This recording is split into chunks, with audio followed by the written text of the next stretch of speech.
Crossing the Line is not a show intended to bully or harass anyone. Do not go out of your way to mess with the authors who write these fanfics. They make what we do possible.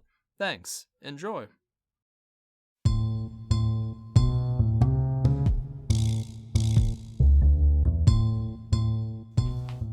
Okay, Steven, be funny. Be funny.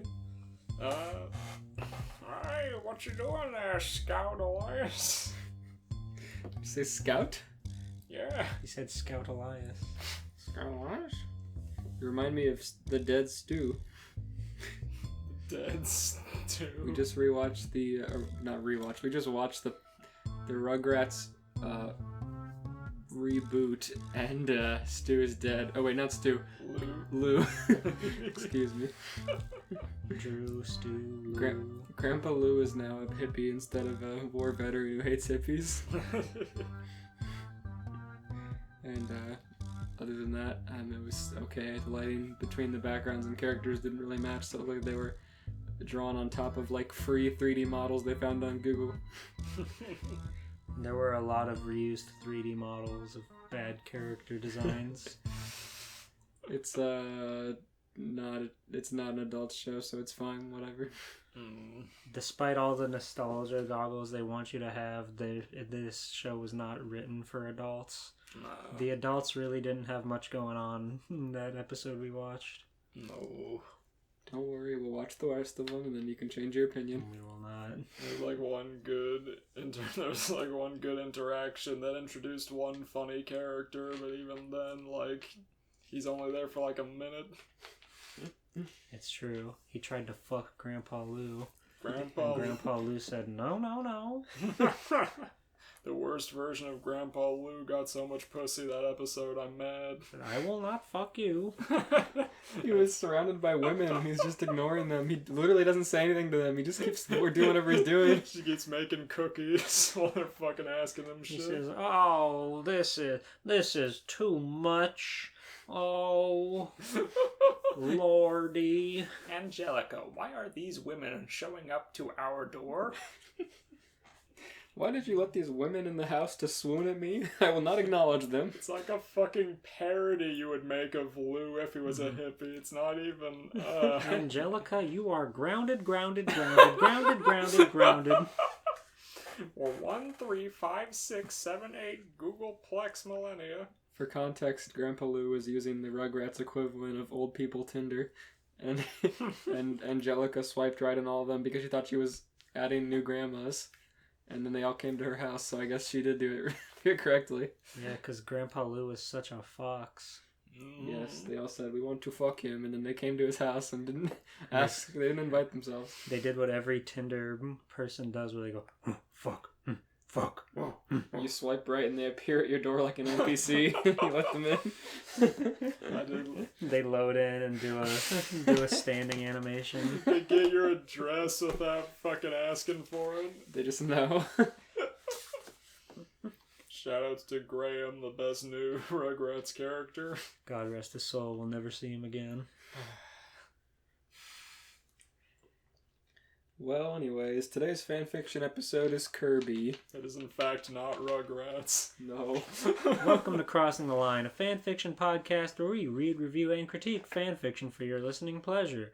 I'm George G. Poole. As always, we've got Elias Viva Vlog. Hello. And Steven Blue Breed. Hello. Steven, did we get that brand deal with Ken Ashcorp yet? Not yet. Rats. I'm keeping that in. I'm gonna socially pressure him until he gives in to our demands. I know he listens to every cast, day of release. He's gonna make a song about how much he hates the podcast. He's gonna cross the line, so to speak. A million Spotify plays on a song bullying us specifically. So when you look up Crossing the Line, you get his anti-Crossing the Line song. On his Genius video, he's describing that he wrote this song because he hates this podcast for calling him out one time. Well, I used to like Blue Breed, but then I figured out what he gets into on his off time. Fucking resends fucking commission PayPal. Fucking charges me. He extracts not only your your PayPal account, but he takes away the knowledge of therapy you've gotten the past few weeks. He does like the SpongeBob episode where he... Mr. Krabs says, show's over, freeloader, and he rewinds your brain. Therapy's over, freeloader. Oh, my head hurts worse. I suppose your therapist bullying you would make it even worse. If you had to guess what your therapist's favorite Kirby game is, what would it be? Let's see here. God. I want to say it'd probably be either... I think it's probably going to be Nightmare in Dreamland. That seems up our alley. Understandable. Mine would probably just be Dreamland. It's the first one I played, the one I held the most nostalgia for. But I do just like how simple it is. Not that the power-ups aren't fun and exciting, but it does make it a kind of different game than what the original Dreamland is. And I don't know, I just like how simple the concept is with the original game. No, I agree completely. It's one of those few Game Boy games that are actually playable. I know, it's really good. True. Yeah, I agree. I like the original Dreamland games and how they don't, like, make power-ups such a massive deal. Like, power-ups are cool and all, but, like, they kind of just become the game. Yeah. Like, ever since Superstar, Kirby became much more about the flash than the actual gameplay, which isn't inherently a problem, but it's not really something I look for. Yeah, exactly. It is fun that pretty much all the games are multiplayer, though. That's good. Yeah, that's true. Superstar is very good, but I think my favorite is Magic Mirror because I played it a lot as a kid on Game Boy Advance.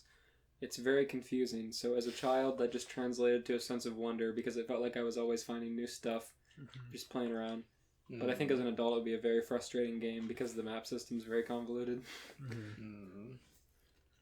Kirby's cool. He has a funny TV show with King Dedede. Yes, I did watch that on TV a lot. Same. It always came on before Sonic X, so I was always watching it, waiting for Sonic to come on.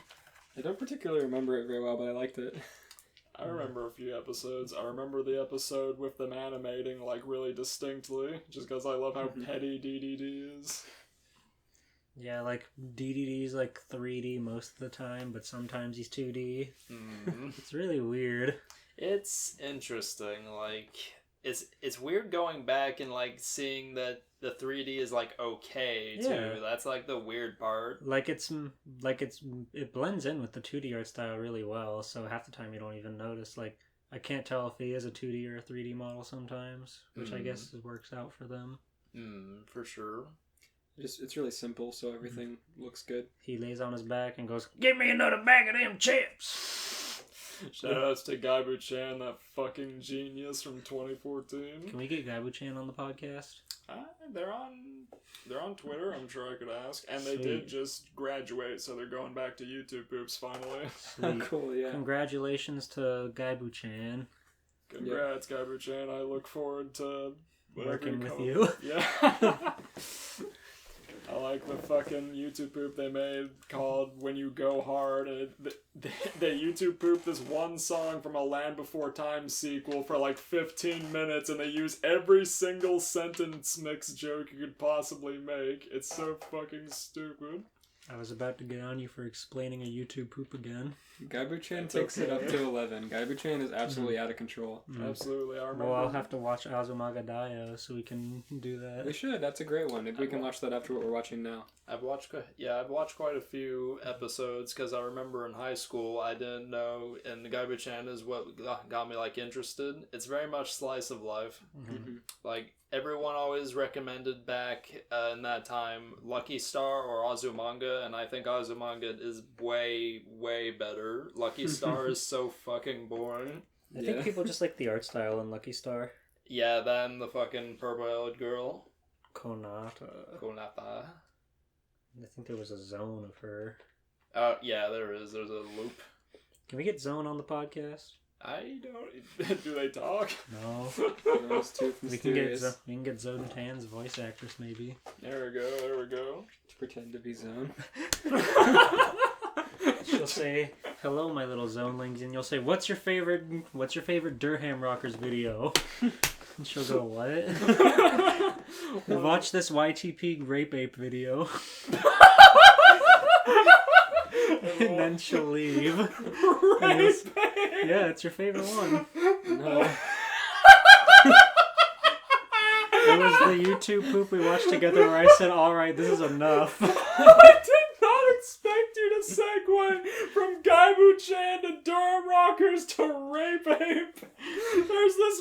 Okay. It's Grape Ape, but they sentence mix the G out.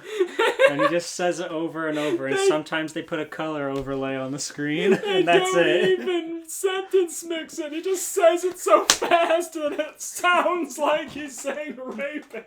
And there's not even many edits. The YouTube poop we watch is like 10 minutes of an actual episode, and occasionally there's like a scene that's slowed down and deep fried. That sounds like a lot of the fanfictions we read. Oh god. I mean, look it up if you're interested. I'm sure it's still out there with like 100 views. What a fucking joke. What's your favorite Kirby power-up? Oh, that's a good one. Including Smash Brothers power-ups. Let's see here. I would say the most notable one that I like Cutter and I like Needle. Those are good. Yeah, Cutter I just like. I just like the weapon. I also like Needle just because, I don't know, the power looks cool. You just kind of have a shield around you. I like Bomb for that same reason. It's just, he just pulls out a giant bomb. Oh yeah, true. I really like the Poppy Brothers. Oh yeah.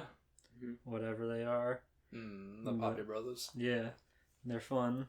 They are They really just fun. throw giant bombs. It feels really good in Superstar. And it's really cool that, like, I think it's the DS Superstar Ultra. Yeah, you can actually, like, fight the hands and get Kirby's Hands. No, you can fight Master Hand and Crazy Hand, Oh. and if you suck them up, you get his friggin' Smash Brothers moveset. It's That's really cool. cool. Yep. Yeah, it's neat. HAL finally using their other IPs. I know, right? Goddamn. What if Kirby had real hands? But one of them keeps doing this. Never mind. For It's the so audio tiny. listeners, I am mimicking Crazy Hand from Super Smash Bros. Melee, but on Kirby's tiny body. It just reminds me of the, like, Ultimate mod where they take off Kirby's shoes and he just has giant real feet. I saw like those sprite models of those two, and I always wondered what they were from because there was no way a fan made it. Yeah, because I remember seeing him in Smash Flash, and I was like, wow, that's really well done. Mm-hmm. I like Kirby's headband because he has a huge moveset for his like combos and Oh everything. yeah, fighter. Yeah, and it's also pretty hard to use because he's got such short range, so you have to actually like maintain it for a while. I wish the suplex one had a costume to it. He just like flashes. True. Oh yeah, that's another one I like. Throw Kirby, where you can like suck him up and then. Also, I think the sword is fun to use. Mm-hmm. And the wheel, even though it's hard to control, like if you get good at the wheel and you know the levels well, you can just like blaze through levels. Umbrella's a classic. It's a great design. Like him breaking the umbrella constantly. Oh, the wizard's really cool too. Oh yeah. You get the big like the crop chop shot, but then you have the charge shots too. It's really cool. Elias, do you want to start reading a fan fiction? Yes. I'm trying to decide if I want to read a shorter one or a longer one. It was the first one, so I guess longer's okay. I like Tornado Kirby aesthetically, but his power is like annoying to use. Yeah, it is. Just zigzagging across the damn screen. There's like the electric one too. That one's cool. Ooh, Spark is nice. Spark. You know a lot about Kirby. I played the hell out of Nightmare on Dreamland. That was like one of the first Game Boy Advance games I owned. Like Sonic Advance 2 was my first one, and then Lilo and Stitch, and then that one, I think. Mine was The Hobbit. The Hobbits. I love it. My friend owned that, and like he let me borrow it, but I didn't feel like reading, so I like not stopped playing. I had like mostly licensed games. I really did not like the Pirates of the Caribbean game because it was like 3D isometric, and I hate those kind of games on Game Boy because you can't see where you're going ever. Even though a lot of them are like that. And then I had The Incredibles, which I actually did like a lot. It was just like a solid side-scroller. Oh, nice. Yeah, I remember when me and my brother both got Game Boy Advances for Christmas. He got a Lord of the Rings game, and I got The Hobbit. But I don't really know much about Lord of the Rings. I didn't know how The Hobbit related to the two, other than Gandalf was in it. And I remember liking the game as a kid, but I tried playing it kind of recently, and it just, like, really slogged on, which was a shame, because I never beat it, and I've always wanted to beat it, but... I feel that. Isn't that like a... Let's see, that's like the mobile port of, like, the Xbox One? Yeah, or they just... it's like a Zelda game, like a top-down. Yeah, that's right. Didn't we play that a little bit at a party not too long ago? We did. Because I was telling Devin about that in the Lord of the Rings one. Yeah, because I had brought my GameCube over with my Game Boy player. Okay, I'll read. Okay, have fun. Okay, the story begins. Kirby and his friends finally reached ceremonial area of the Divine Terminus and were greeted by Lord Highness and 3 mage generals.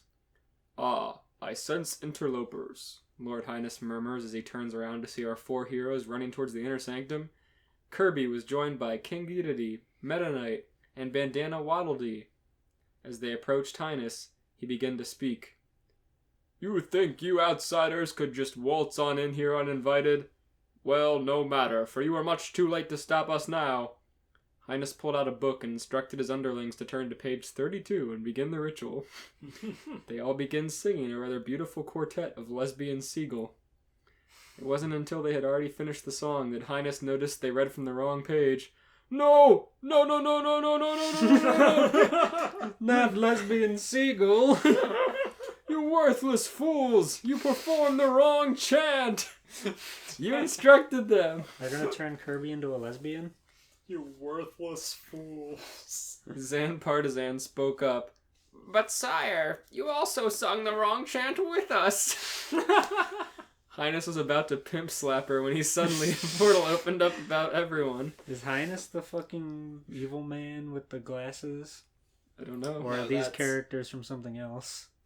You mean the dude from Kirby Right Back at You? Yeah. No, that's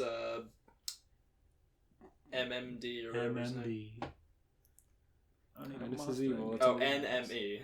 Enemy. Ah. NME, that's right. I need a Mustang and get that boy Kirby. That's what we do best here at NME. I get it. Yeah. And Highness is like a... looks like a Rayman character, I don't know. You're such a big schnoz. He's a purple man with a big nose and a big robe. it's true. What game is he from? Kirby Star Allies. Oh, so this is a Nobody played Star Allies. this is a recent fan fiction. Yeah, wow. It looked okay, it just looked too easy. Well, that's what all Kirby games are. Well, like, you have all the characters with you, so, like, they fight for you. Which kind of happens in other games, but, like, you're more on your own, I feel Yeah. like. A lot of the Kirby games rely on multiplayer stuff. Like Return to Dreamland's a really popular one, and that's a 4-player game. That's true. Yeah, I mean, Kirby's not an argument for easy games. They're Mhm. always easy and simple. Yeah. They're fun. Okay, so he slaps the woman, and then something happens, and a portal opens above him. Mr. Van Driesen walks into his classroom, ready to begin teaching for the day. He started by taking attendance, sighing when Beavis and Butthead were absent from class yet again. It's a shame Beavis and Butthead will not be joining us today, because I have a special song to share with you all. Oh wait, that's the hippie guy. Never mind. Yeah, sorry. you really... I did the wrong guy. You blew your load. It's a shame Beavis and Butthead will not be joining us today, because I have a special song to share with you all, he stated as he pulled out his guitar. He begins singing Lesbian Seagull, They're gonna open a rift. Oh no. They're both singing Lesbian Seagull on both ends. not stopping despite the obvious disinterest of his class. As he finished his song, he noticed it, but got a bit dark outside before brightening up again. He thought nothing of it as he continued with his class plans for the day. Beavis and Butthead were making their way to school late, but still at least making the effort. As they were walking, the sky suddenly flashed and turned darker almost as if it were a nightmare. Whoa, check it out, Butthead. It got all dark, Beavis pointed out. Yeah, I think that means it's like night or something, not school. Let's go get some nachos instead. Butthead responded despite the fact that regular daylight had returned. You got your voices backwards. It's fine, I just guessed. Okay, so Butthead is the not Cornholio one. Butthead goes. Okay. Oh yeah, I did know Beavis was Cornholio. And Beavis goes. That's right. I'll get it right. Beavis was going to agree, but suddenly something soft fell on him. It wasn't big enough to hurt, but it still knocked him to the ground. Ah! Ah! Knock it off, Butthead! Or I'll kick your butt. I'll kick your ass. Beavis explained. Someone threw a dodgeball at him. Before they both noticed the small, puffy pink blob responsible for landing on Beavis laying in front of them. Neither of them knew what it was, so they followed their natural instinct and kicked it. The little pink dude began to get up, the feeling of what he thought was a light breeze brushing against his soft body. Pink dude. I don't want to know what happens when Kirby absorbs Butthead or Beavis. His shirt goes over his head. He gets a shirt hood, yeah. He opened his eyes to the sight of... He opened his eyes to the sight of two handsome young men kicking him relentlessly. Kirby smiled as he thought they were just playing with him, and he got up onto his stubby feet. Handsome. Check it out, Beavis. It's a ball, Butthead said as he and Beavis began to chuckle at his witty observation of Kirby. Kirby didn't understand the implication of what they were saying, but saw that they were laughing, and he started smiling and dancing around. Beavis and Butthead are gonna do the victory dance with him, where he jumps around Their- a bunch. Their bodies could not do that. Well, what if Kirby does their dance with instead? I just see him doing that. They just punch their limbs out. Yeah. God, I love that fucking scene in the movie where they have like a 360 spin of them doing their stupid dance, and it's way better animated than the entire movie. Yeah. God. Ugh. Why'd they do that? It was cool. They're living it up in Vegas. They're doing America. Yeah. The budget was split between that and the fucking desert scene where they're fucking suffering. Yeah. This sucks. They're fucking dying in the desert. I heard there was water in a cactus. As he fucking bites into a cactus. Dumbass. This pink dude's pretty cool, Butthead. You should come with us to get some nachos, Beavis suggested. So much for making the effort. I know, that was Beavis. No, about them going to school. Oh. The portal flashed the sky dark for one frame, so I thought it was nighttime. They said it's like nighttime, so he can go. The three of them began their trip to Maxi Mart. I guess Kirby followed along. A short chime played as the doors to Maxi Mart opened. It's so funny, imagine that sound and then Kirby walking into the Beavis and Butthead World gas station. Yeah. He's like up to their ankles. Like them all just walking fully to the side. It's like an Adult Swim gag with this out-of-model character. Literally 8 inches tall. Just imagine Kirby completely profile walking behind them. The clerk at the desk was busy reading from the articles in a Playboy magazine, but he looked up from the nudie mag to see Beavis, Butthead, and some strange walking pink testicles step in. He went back to his nudie mag, pretending not to see them. Beavis and Butthead each grabbed themselves a carton of nachos, while Kirby drooled looking upon the fine Mexican cuisine laid out before him. They had nachos, burritos, taquitos, and they without thinking, Kirby inhaled all the food they had set out, as well as some of the cooking equipment, and swallowed it in one big gulp. I'm glad they said more than just nachos. Yeah. The Mexican dish of just corn chips and cheese. Fine Mexican cuisine. Whoa, that kicked ass, Butthead proceeded to say in amazement. Whoa. Kicked ass. I told you, Butthead, this guy rules, Beavis replied. His eyes open wide slightly. Yeah. Yeah, I love when they do that in the show. So, Actually, Beavis, he sucks, Butthead said, as he and Beavis began to laugh again. This gave them an idea. Beavis and Butthead proceeded to go around the store eating all the chips and snacks they had on the shelves, and Kirby joined in. They're just like, we can just eat it and not pay for it. Why didn't we think of that? The cashier looked up from his special monkey photo magazine to witness the usual suspects in a pink cream puff eating up everything in his store, including the non-edible stuff like Vagisil and chapstick. Oh, no. Hey, what in Sam hell you boys think you're doing in my store? I hope you plan on paying for all that crap you just ate. The cashier screamed as he ran out from behind his counter to confront them. Don't worry, sir. We have this covered, Butthead assured him. Yeah, we're rich, Beavis added as they both reached into their back pockets and pulled out what appeared to be crude cutouts of photocopied dollar bills and quarters. Quarters? Cutouts of quarters. This should take care of everything, Butthead told the man as he slipped one of the shitty dollar bills into the cashier's shirt pocket. Butthead's action did nothing to diffuse the cashier's anger. That's way too fucking particular of an action for Beavis. Yeah, this is like your writing style.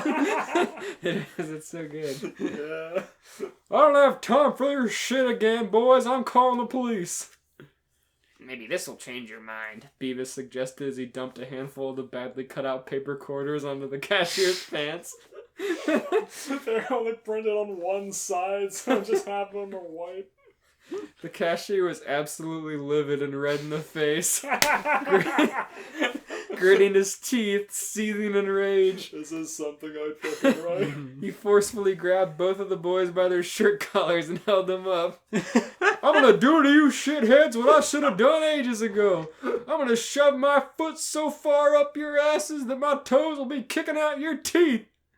The cashier yelled. At the same time. With drops of saliva landing on the boys' frightened faces.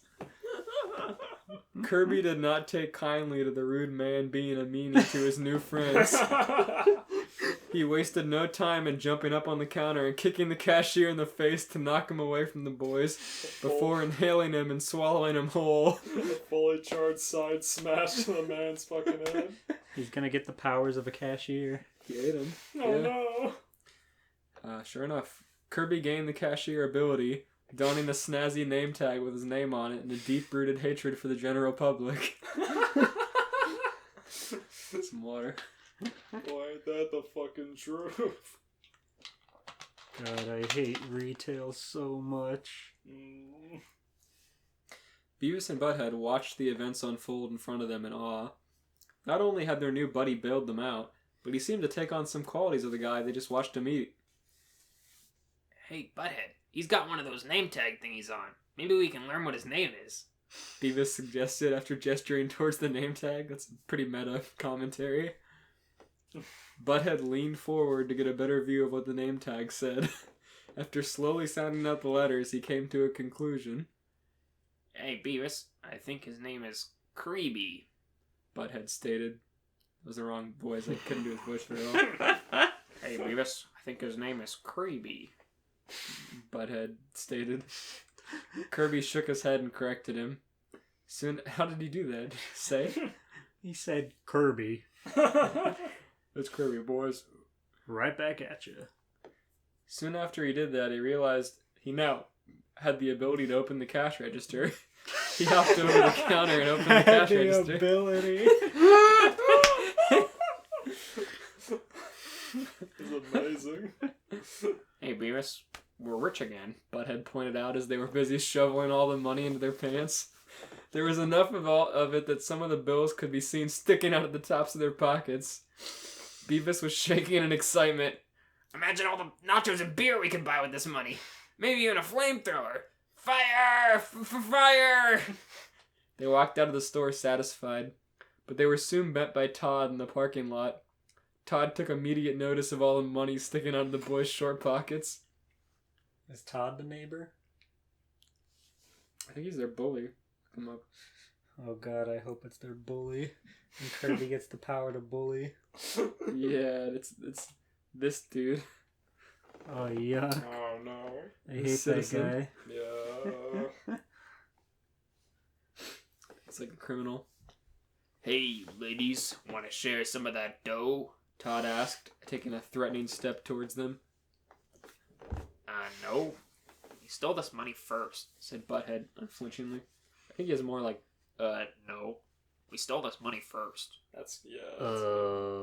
No. I can't do the specific amount of nasal. No.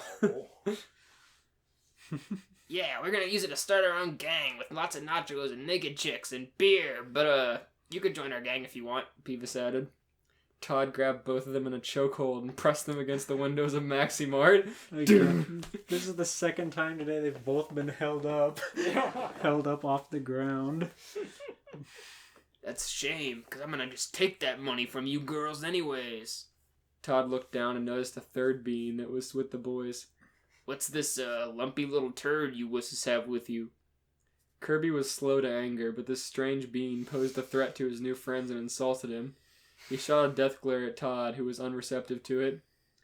Oh, is this lumpy little turd gonna shit himself? Todd taunted. Unfortunately, this last quip sealed his fate. Todd could barely react before he was punched hard into the ground. For the first time in his life, Todd felt true pain. He's like holding his stomach. Oh, it's fucking Megaton Punch. Yeah. The punch that can crack the planet in half.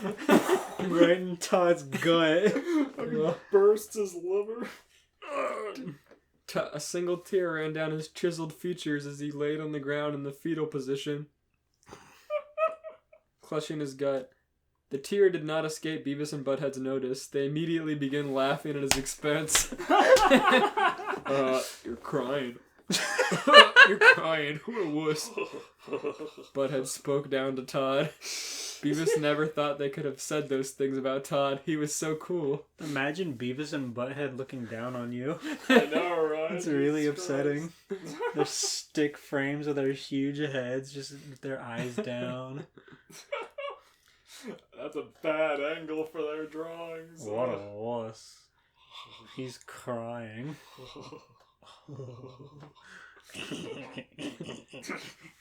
Todd ignored them, instead focusing on the pink little lumpy asshole he had dismissed a few moments ago. No, no.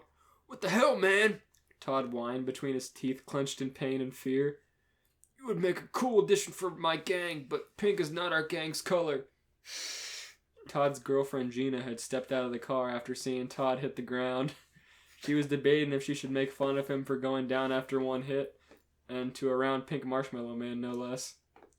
Kirby cut to the chase and had already discarded the cashier ability. He inhaled and swallowed Todd, gaining the Todd ability. The Todd ability. He gets his fucking blonde pompadour and his shades.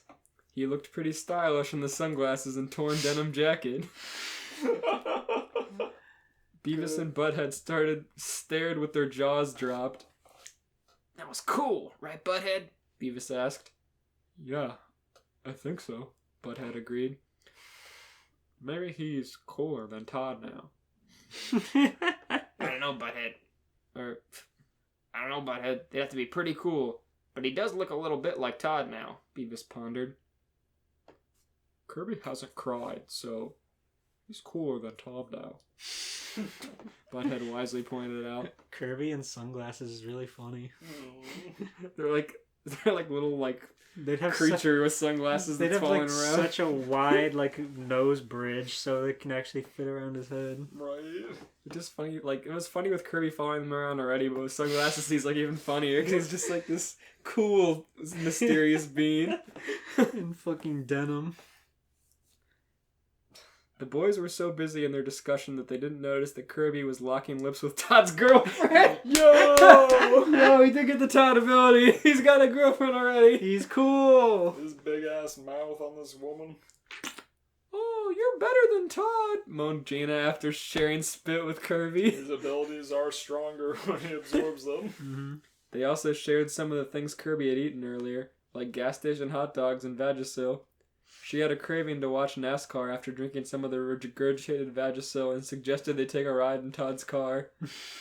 Kirby hopped up into the driver's seat of Todd's 1973 Plymouth Duster, with Gina in the passenger seat.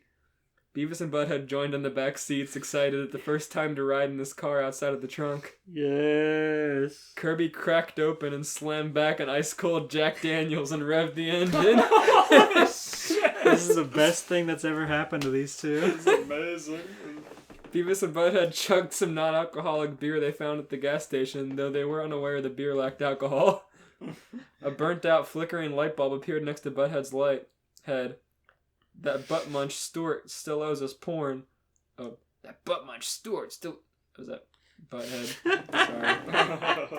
Sorry. That butt munch Stuart still owes us porn. Let's, pay him a visit. And Kirby can, kick his ass if he doesn't pay up.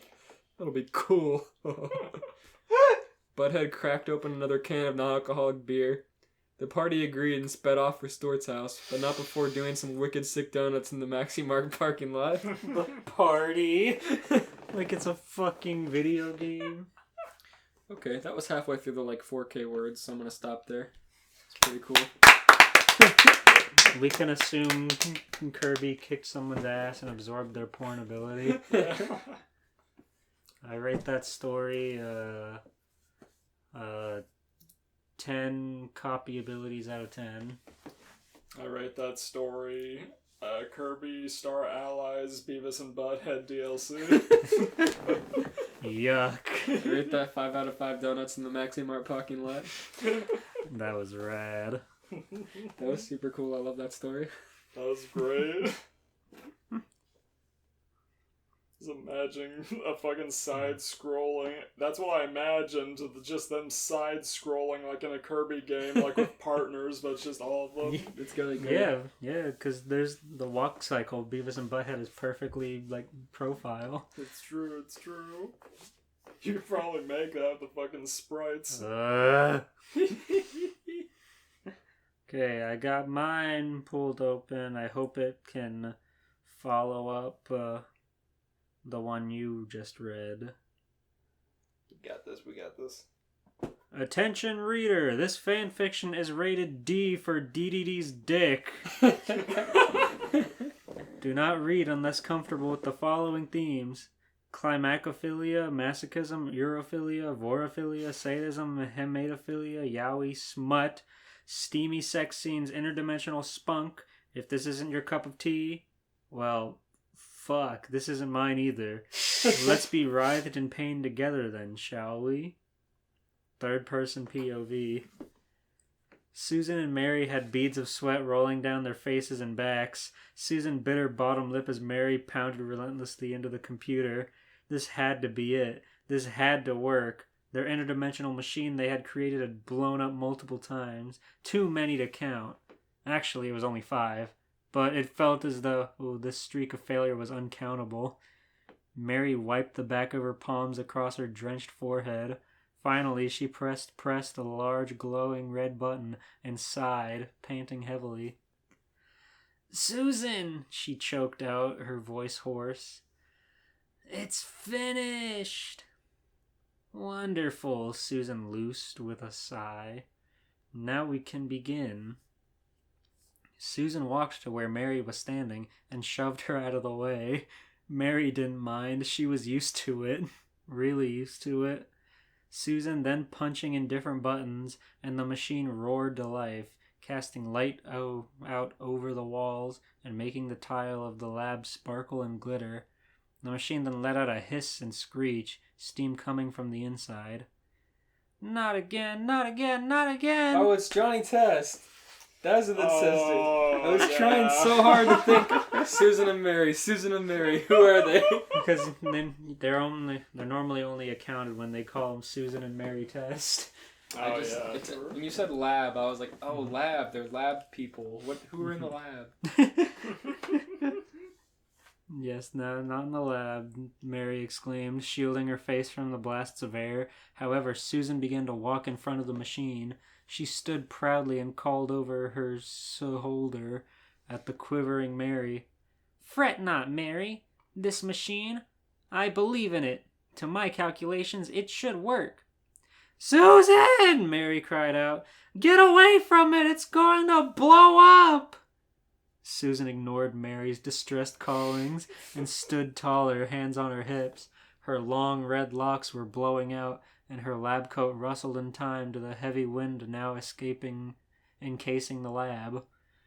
Mary ran behind protective glass and turned away, not wanting to hear her sister's screams as she was erased from existence. Then everything went silent. A cocky grin was plastered onto Susan's face. She turned around away from the machine to laugh at Mary's stupidity. Ha ha, dumbass! Look who's right now. You were so scared that... Smash!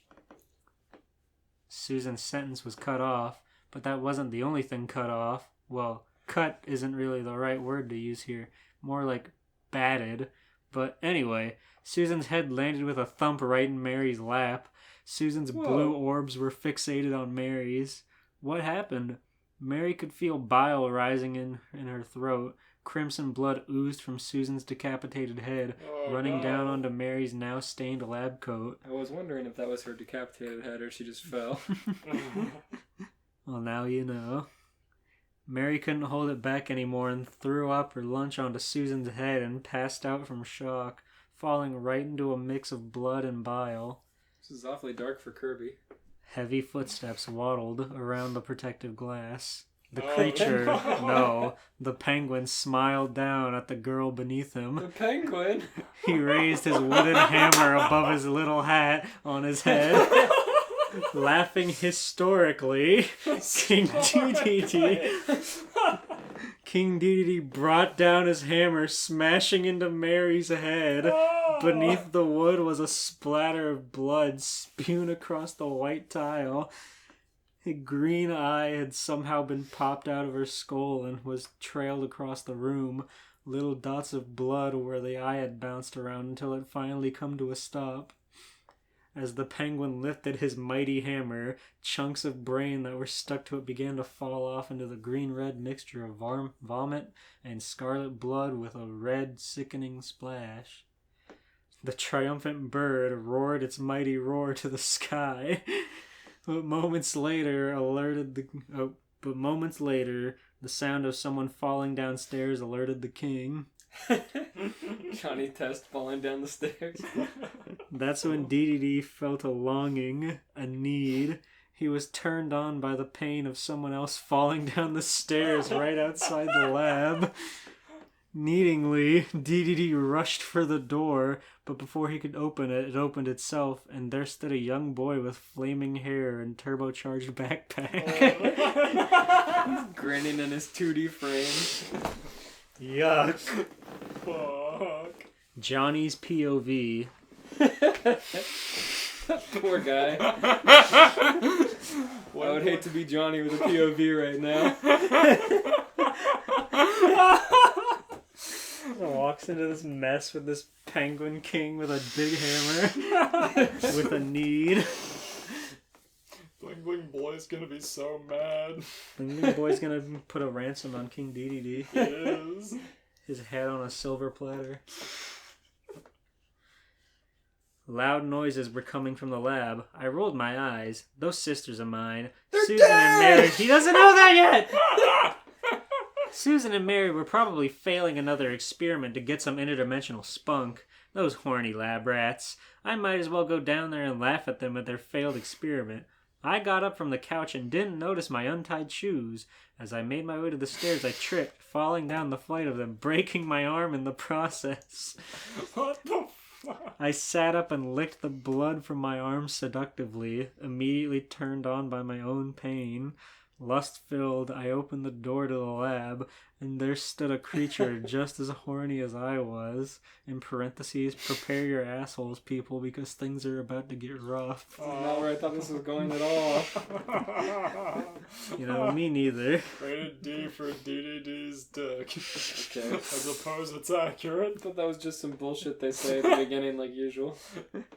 It could have been. They're writing a story they're not even there proud of. Yeah, they said they didn't like the stuff in here either, but they're like, fuck, whatever. Third person POV. King Dedede immediately pulled Johnny into a deep kiss, shoving his penguin tongue down his prepubescent boy's throat. Johnny was enjoying it. He wanted more. So he pushed harder into Dedede, arousing a throaty groan from the penguin. I'd be another bag of chips. Escargoon, get in here! What a fucking name, Escargoon. He's a bro. His name was so good they had to make him a primary character. That's true. But sire, he's just a boy. Let's see. He began to grind against DDD's elephantine schlong, feeling it hard as granite beneath him. His elephantitis slong. Finally, the two of them had to pull back for air, but it wasn't long before DDD was flipping Johnny onto his hands and knees. Elephantitis. Schlong. Johnny didn't want it this way. He wasn't ready. Penguin-looking ass! Don't lie! Oh! Johnny gasped out as DDD slapped Johnny's developing ass. Okay. Oh no! DDD's tongue flicked into Johnny's ear as he whispered, "You're mine, slave. Human child. I am King DDD, and I'm going to fuck you until you are a horse and screaming my name next to your dead sisters." Where's Dookie? Why did the sisters summon this bastard? They wanted Spunk. Why is he so dangerous? He's the king. Just the combination of what he's saying, and you like slipped into like you slipped into Jowser from Super Cody. You Fuck you. are mine, slave. Fuck you. Do not talk about Jowser during the sex scene. You're ruining it for everyone. You are mine, slave. You're mine, slave. Holy shit. Corio, did you kill Cody? No, it wasn't me. Do not reference the Super Cody show. We're gonna keep talking about it until people start watching it. Don't throw a fireball at me. Dad? Johnny panted. He looked around at the lab and noticed the blood, the eyeball, Susan's decapitated head. The sight of it all, it aroused him further. Dee-dee-dee! Johnny screamed as he combed in his pants. Just the sheer sight of his dead sisters had pushed him over the edge.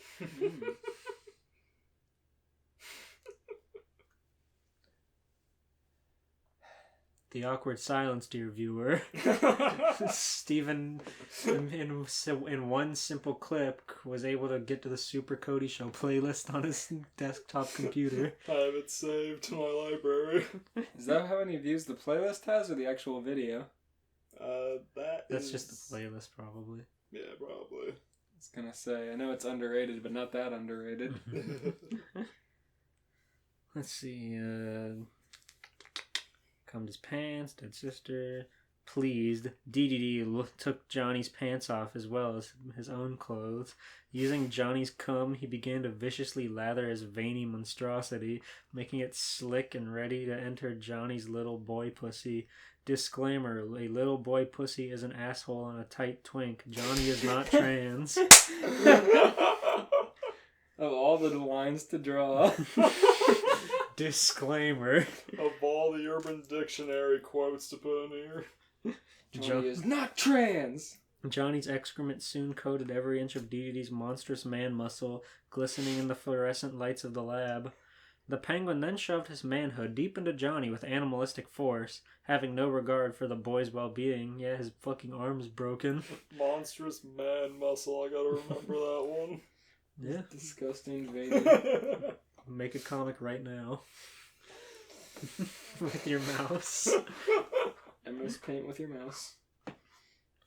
See, he could feel every movement of DDD's giant cock as it vigorously pounded into his asshole like a drill in wet mud.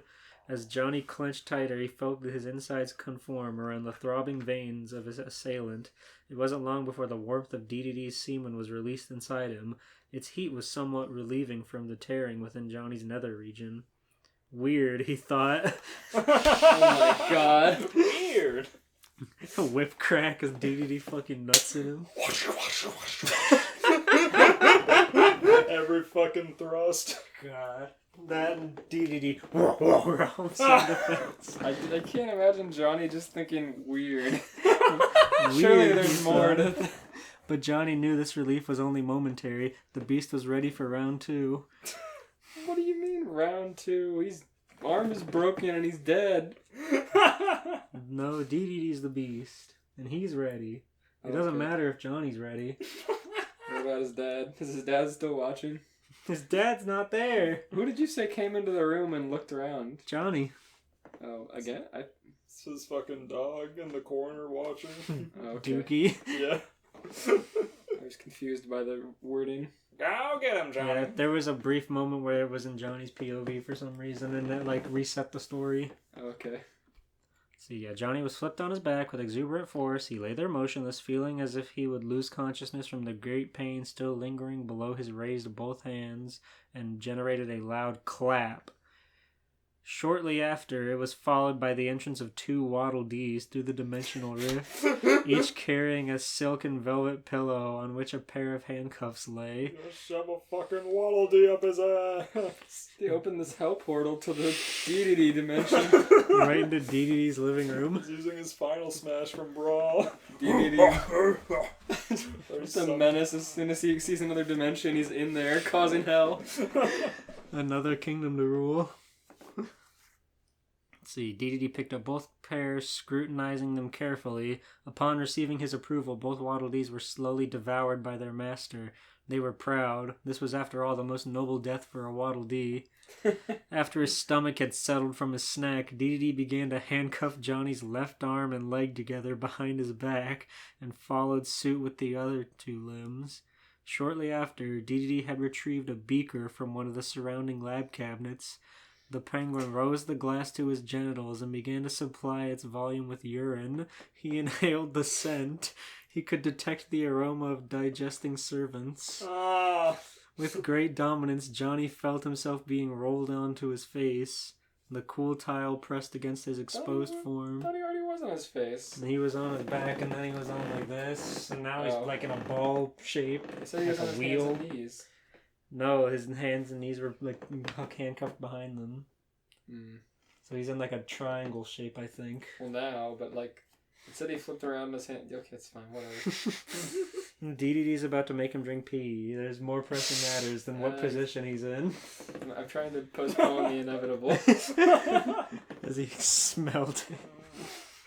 Before Johnny could even comprehend the king's actions, he felt a liquid, much warmer within fluid than the last, enter his gaping cavern in his hindquarters. An exasperated gasp left Johnny as the final ties between him and consciousness were severed. DDD watched as the salty liquid exited Johnny's anus and slowly exited through the mouth. Yeah. Dribbling on the floor. Yeah, that's a masterpiece of art. This is. I thought this was gonna do something else at some point. DDD's got work to do. DDD's going to work. I'll just pick out some choice lines. This show is almost over. Johnny's haste came a couple feet. Still groggy. Johnny couldn't interpret the entrance of the king's illustrious pork sword bulldozing into his tight throat. Illustrious pork sword. This person is so good at this. Varieties of flavors mingled among his taste buds. The salty taste of fresh urine and the feathery palatableness of penguin shaft. And then suddenly the sour gagging sensation of cum releasing into his mouth. Despite having just awoken, Johnny felt as though he would soon return to darkness. This, though, it was short-lived as DDD began to slowly inhale Johnny deep in his boundless innards. Oh, but he's covered in so much, DDD. He's recycling. Yucky. It was darker than a moonless night within DDD as Johnny fell deep into the king's stomach. It felt as this plunge. Is he still handcuffed? It's vor time. You gotta get the experience. There was vorism. They did say that was in there. So as the plunge was hours for Johnny, he knew this was the end. He thought, in his last few seconds, of all that he had taken for granted and everything he would never get to do. Sex was not one of those things. P. This boy lost his virginity for show. Johnny thought of his mother and father he was leaving behind. For a split second, he almost thought he could smell the nostalgic scent of meatloaf enter his nostrils. Johnny's trek down memory lane was suddenly halted by the fiery pain of stomach acid burning through his flesh. This beautiful aroma that he had mistaken as his father's meatloaf was actually the half-digested scent of Waddle Dee corpses. With sadness and regret, Johnny perished. The end. Jesus Christ. You know, the description made me believe that was going to be a lot more about Susan and Mary Test. So I'm kind of bummed we didn't get more of that. I don't know, I thought that was pretty funny. Johnny breaking his arm the second he gets on screen. Yeah. With a whip crack. He breaks his arm immediately and goes, "Oh, I'm horny," and then turns 90 degrees and opens the door, and there he is. And a large penguin is standing there. To fuck and kill him. I give that a monstrous man muscle out of 10. I give that a palatable penguin cock out of 10. I can't decide if that would be better suited as a Johnny Test or Kirby Right Back At You episode. Johnny Test? Well, Kirby's so much slower, I feel like. Johnny Test is so quick that it wouldn't really play well to a long, slow... They'll put whip cracks in it. Sound effects will dampen the blows. We didn't see Dookie at all. That was kind of a bummer. True. Dookie could have delivered some cool quips. His voice, I hate his voice actor. It's so, like, cheesy. Oh, Johnny. Hey, Johnny, what's up? I'm a talking dog. Pretty cool, huh? That's the joke. I rate the entire narration by Dookie. We should get him to read that story. I'm sure we can get a cameo. Cameo and give him that. A 20-minute cameo. Copy and He's just like paste. reading and going, oh, Johnny. Those cameo people will do anything for $20. Get the Bling Bling Boy voice actor to read it. Yes, let's He go. would make such a good antagonist for Bling Bling Boy. He He would. would fucking smash him with his hammer frame 1. He would send like a robot or something. Bling Bling Boy doesn't go in person that often. Mm. It's a shame Susan and Mary never got their interdimensional spunk. Nope. Alas, alas. Johnny was going to laugh at the horny bitches in the basement. Time to go laugh at my sisters. Ah! But in fact, he became the horny one and paid the price. That's true. Maybe DD's just there to teach horny people a lesson. He's only summoned when horniness is around. It's what a king must do. He fights for his people. Alright, let's see here. Hit us with the big one, Mr. Breed. Alright, this is one of those stories that's written like a script, so, like, bear with me. You'll have to be in real character. Yeah, where it has the names, colon, and then a sentence. I'm laying down. Do I still sound good on the microphone, everybody? Probably. Going to compare my audio forms to yours. They are slightly louder. Go on with the story, Steven. Smells kind of stuffy in here, said Robbie Rotten. No. This thumbnail's gonna suck. Got some real fucking characters on it. You just do we are number one, but instead of all the other Robbies, it's Robbie and then DDD and all of them. I am a super Star Warrior. I am a Super Saiyan. I am a superstar warrior. It says those two things, and then it says Chapter 1. That says one line. There's no fucking formatting, so it's just Chapter 1, all lowercase. Good. Hello, Robbie Rotten.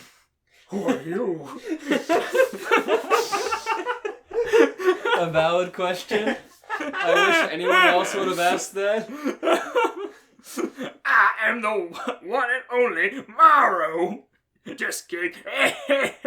Laughing emoji. I'm King DDD.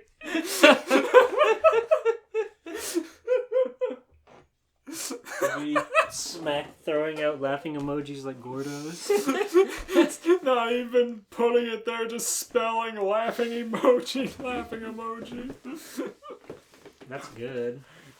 Why am I in this room? Hits Robbie on the head with giant hammer. Walk his pompadour down. What happened? I am forcing you to work at my pancake stand to compete at with WoW. With what? It's Waluigi, but he spells it so fucking unbelievably wrong.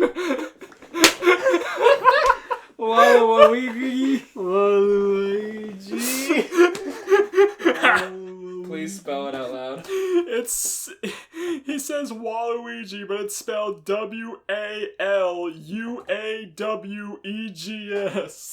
Waluigi's. Waluigi's. I am forcing you to work at my pancake stand to compete with Waluigi taco stand. Of course. Of course, the good old meme. A purple to battle a purple. Truly, this was a 2017. Okay. Wow. Wow. These interactions suck. I hate these script ass things. Okay. Wow. Wow. You're the first one to be fine with this. Do you love pancakes like I do? On a scale for 1 to 10, how much do you like them? 1 0 0 0 0 0 0 0 0 0 0. He just fills a whole line of zeros. Out of. I said 1 to 10. He said 1 to 10 and he just gave a He fucking... broke the scale. He's Yeah. a bastard. Wow, mine is the same. Robbie runs like counting on his fingers the number of zeros so he can make sure. This person is writing some incredible dialogue already. Yeah. You can just see this as like a stage play of them being assholes. Yeah, it's like a panel script. Oh my god. Quick! We will work at the pancake stand! While Robbie was making pancakes, he turned it around and accidentally kissed DDD. Whoa, what happened? I'm sorry, I didn't mean to. Meet me in the men's washroom. Oh DDD is insatiable! God no! damn! He's so horny. Oh, fuck it. I don't know what happened. Meet me in the men's washroom. I'm gonna scold him for being a bad employee. Fire him. I don't like these advances. That's Sexual what harassment. HR is. Of DDD's pancake stand. Meet HR in the men's bathroom. Me.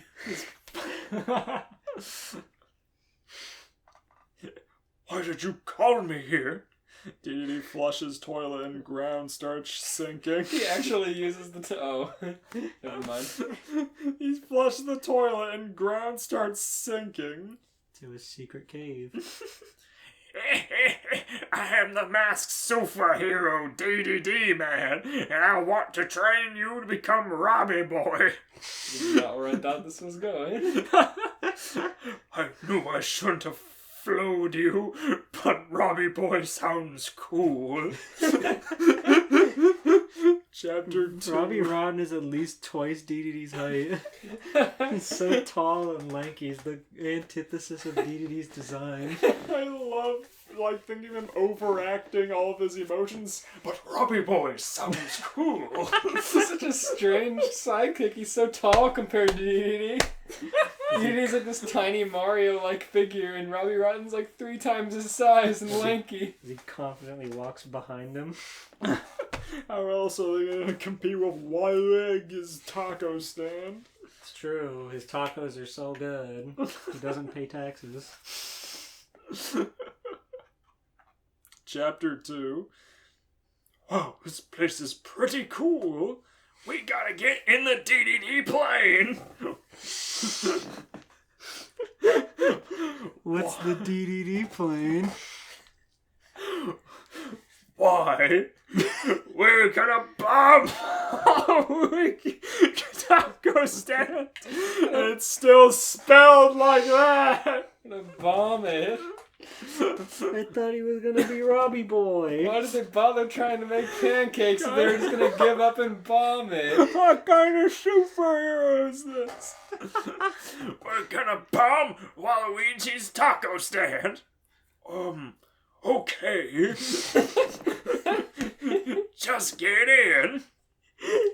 Fine, but when do I become Robbie Boy? When you bomb the taco stand. Sounds like a fair trade. He's playing to his desire to be this character. that he insisted upon him. He's pawning this crime off on his sidekick. Okay, let's fly this thing. 5 minutes later. Okay, just press the small red button to release the bomb. The huge red one. Sounds like fucking Sly Cooper missions. You're not wrong. The fucking debrief. Use your binocular. Okay, Robbie, just jump and press the circle button and you'll be Robbie Boy. Robbie Boy, jump and press the circle to do a super sneaky Robbie move. Imagine when Robbie controlled as a 3D model and Sly Cooper is very funny. He'd be so tall, he'd be like Jack Skellington. True. Yeah. Imagine him walking up to a fucking bar with sparks all over it, then jumping and twirling around so I can walk along it. Okay, let's fly this thing. 5 minutes later. Okay, just press the small red button to release the bomb. The huge red one. No, not that one. You just released an atomic nuke! No! Robbie! Oh, well, bye, world. Why was DDD open carrying that? Yeah, why? What the fuck? Sounds like a sentence mix. Oh, well, bye, world. We're off. I guess we have to fly to a distant planet to sell our pancakes. In his fucking DDD biplane. Leaving the atmosphere. He just angles it 90 degrees up and keeps going out of there. Let's go to the sun. Why? Don't go there! What's in the sun? That's a great idea. They can fry pancakes right on it. Okay, only 5 years till we get there. Oh my god. Log 1. We'll only have pancakes to eat and no syrup or butter. No! That sucks. S- Dry pancakes. SURYP, no syrup. They're actually spelling it like a black person saying it. Or some shit. Well, DDD. Oh, He is God. coded. He did, yeah. He's just like Piccolo. No syrup or butter. All we have to drink is Kool-Aid Jammers, the purple ones. No! That was so cool for like a moment. All we have is Kool-Aid Jammer. No The water. purple ones. No water, just Kool-Aid. They'll be fine. Do you have a napkin, please? Oh my fucking god. This is definitely 2017. This is so fucking funny. See, Steven, I told you he'd blow his nose in the recording session. That's true, you did make that Of guess. course, it's been a good episode. The more you laugh, the more your body rots. Yeah. Log 2. It's 5 a.m. It's 5 a.m. How can you tell? Log 2. It's 5 a.m. and I ate 1,200 pancakes. They ate all their fucking... And They ate all their stock! he was hungry. They're just going to die now. They got jammers. I ate 1,200 pancakes. They're going to the sun! It doesn't matter what they have! They'll use the Kool-Aid jammers to put out the sun. There's no time skip in between any of these logs. It's just one after the other. Oh, one was at 5 a.m., the next is at undetermined.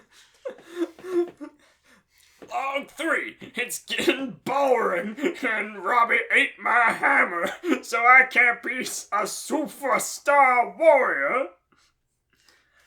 Log 4, the hammer tasted better than pancakes. Good. Log 5, I can see the sun. It's a small red dot. Yeah, you probably got a ways to go, DDD. Chapter 3, and it opens on a log. If we can see the sun from the planet, how far away is he? A small red dot. It's like in its dwarf phase. It's taking him so long to get there. It's gonna go supernova by the time they show up. Chapter 3. Log 6, too lazy to write. Log 7, too lazy to write.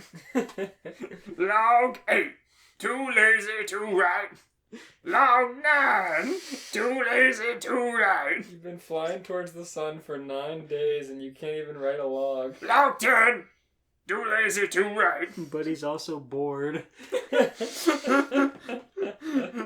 Log 11, too lazy to write. Log 12, Robbie made more pancakes for breakfast. Thank God. Robbie was hired to do one job and he's doing it. Log 14. Is he Robbie Boy yet? Oh, I hope.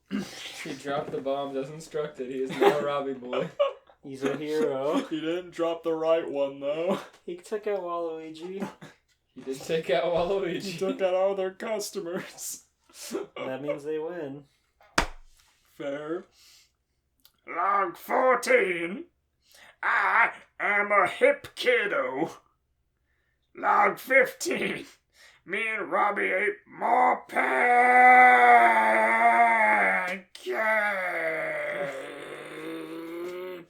They are cartoon characters. They can sustain themselves.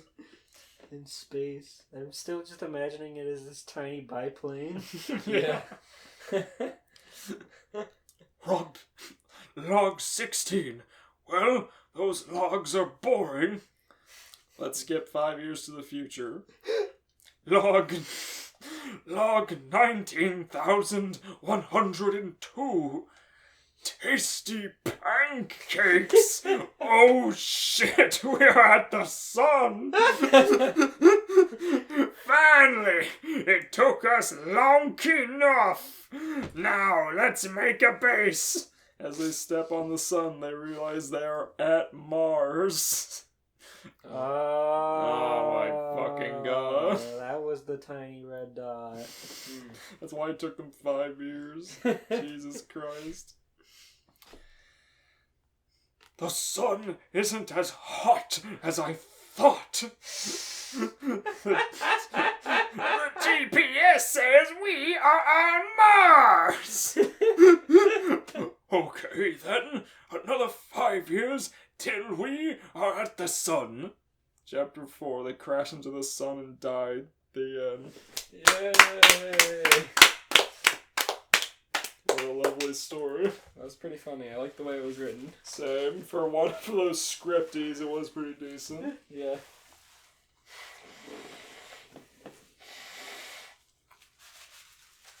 I rate that story 12,000 pancakes out of 12,000. Rate that story a pancake flip where you flip it in the air but it flips twice and lands on the same side and you just make a mess. I rate that just the absolute not try spell of Waluigi in history. Well, fellas, we did it again. Another great episode for the history books. That one was Truly. really good. All of our stories were great. I agree. All of them. Yes. All 3 of them. I thought they were all funny as hell. Hey, Elias, what's our next topic gonna be? Let me check something real quick. I just need to see what the story count is like on one. Yeah, okay. Steven, be funny again.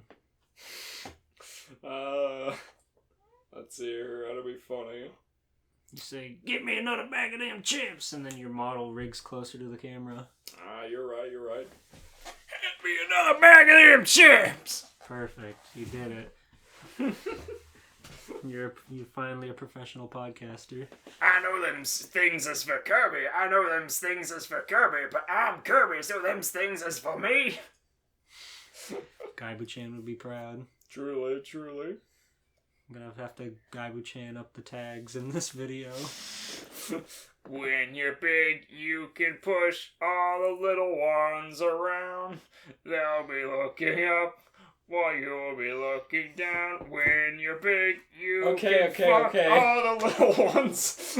I looked it up and there's not very many stories for Beavis and Butthead, so I want to do Rugrats instead. Rugrats. All grown up or regular, either way. That's how they're combined. Sounds good to me. Okay. Woo! So look forward to that, true believers. And then after that, it's our 4th of July episode. It's true. Ooh. Where we will write our own stories. Our American-fueled stories. The Witch of Likes the World will not be ready for. Can't wait. So until then, remember to follow us on YouTube, Twitter, join the Discord. We got lots of cool chat going on in there. It's a niche little corner of fun right now, but everybody there is super chill and cool. And pretty active. We're on Spotify and a number of listening apps available for your ears. Share us with your friends. Say, hey, this show's funny. And let us know what you want to read next. Or want us to read next, rather. Leave a comment of anything. Once one comment has been left, do not leave any more. After one Leave a comment. We're locking comments after one. So make it count. I don't like how YouTube automatically finds and destroys our porn bots. I love those guys. They're so funny. I know, right? Goddamn. They're the ones that keep us going. We say, thank you for sharing. Please do not post illicit links on our YouTube videos, but we enjoy you anyways. I like when they say, haha, very cool, and then they put a timestamp that's not in the video. They put a timestamp like after it's over or something. You had like a 12-minute Manga Monday video, and there was one at like 33 minutes. You're like, I love this part. It's like, you're not fooling anybody. Okay, bye-bye. Bye. Good night. Night. Oh, my back. Are you okay? My back.